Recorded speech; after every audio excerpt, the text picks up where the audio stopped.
All right, so welcome to today's video. Today's video, I have to talk a little bit about first what happened to me so that there's a better understanding how you have to try to prepare for the future.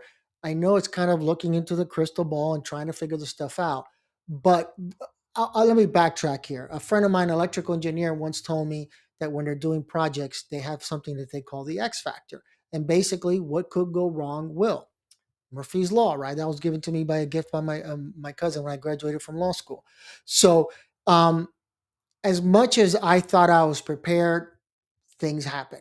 And so, first of all, it all started with what's going on with this housing market. This housing market is crazy, and how is this going to affect me?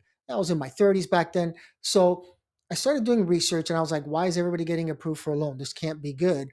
And we've never gone through this before. So that's why it was important for me to be informed. And I said, housing market is going to crash. I need to get out of this house. I'm going to flip it, make some money off of this. I'm actually going to be debt free because I was going to buy, it was a simultaneous sale and purchase.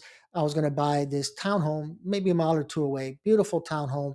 It was worth a good chunk of change. So to be 35 and debt free would have been great. Not 35 anymore. I'm 53. But that's the point. This hurricane came in, Hurricane Katrina and Wilma, and changed things financially for me overnight. Even the person who was selling his townhome said, I have substantial damages. It's going to take a while. What happened? Well, first place, the law change came in 2005 for bankruptcy. I lost my half of my income overnight. Okay, here's a chance to bounce back, sell the property, lower my expenses. I'll be fine. I'll be debt free. But now comes a hurricane, and the insurance company is not in the business of writing checks. So what did that mean? It meant by the time I settled, the housing market was already beginning to crash, and I was left with a house that was underwater. So turned out to be a voluntary foreclosure, so I didn't have to deal with it. So there's an example of you try to prepare as much as you can, but something could always happen that will affect you.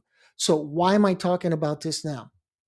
Well, you see, I'm going to compare what happened in 2005. It was under George W. Bush, where they changed the bankruptcy law, Bankruptcy Abuse Prevention Consumer Protection Act. It's a mouthful. I always hate saying that.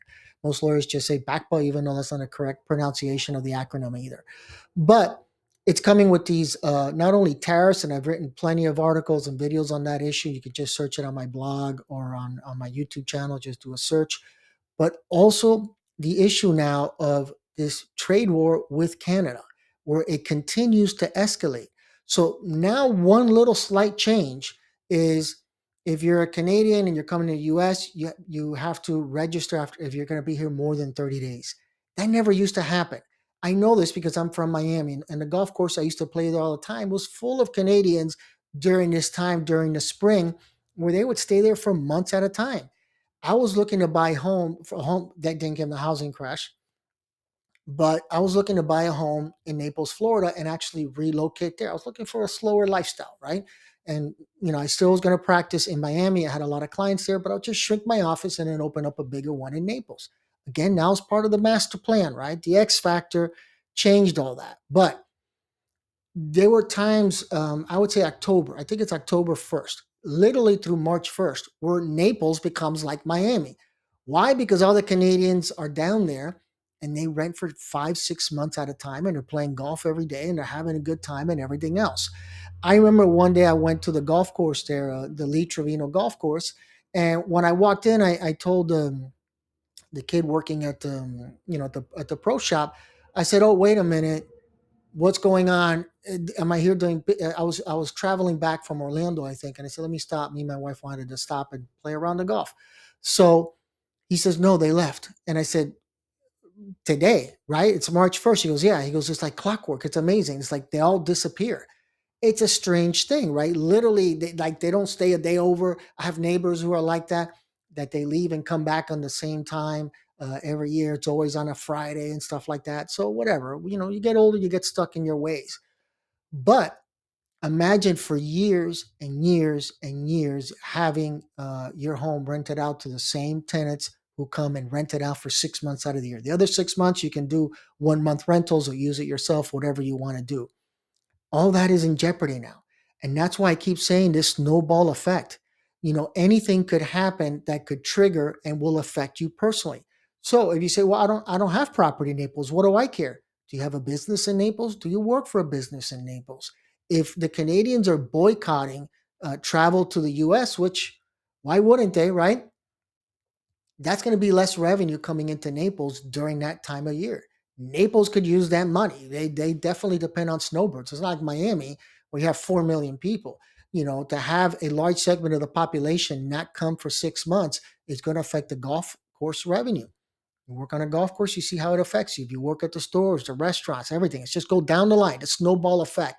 So the reason I mention this is because somehow you have to look around everything that's going around you and say, how is this going to affect me personally? How is this going to affect my bottom line? How is this going to affect me financially? And then based on that, adapt accordingly. So, for example, if you live in Naples or you're a landlord in Naples, you're now thinking, okay, let me call my tenant, confirm this, get my deposit. If not, I immediately got to post this on whatever, VRBO or Airbnb immediately to make up for that loss of income. So, I keep saying chaos creates political instability creates financial instability.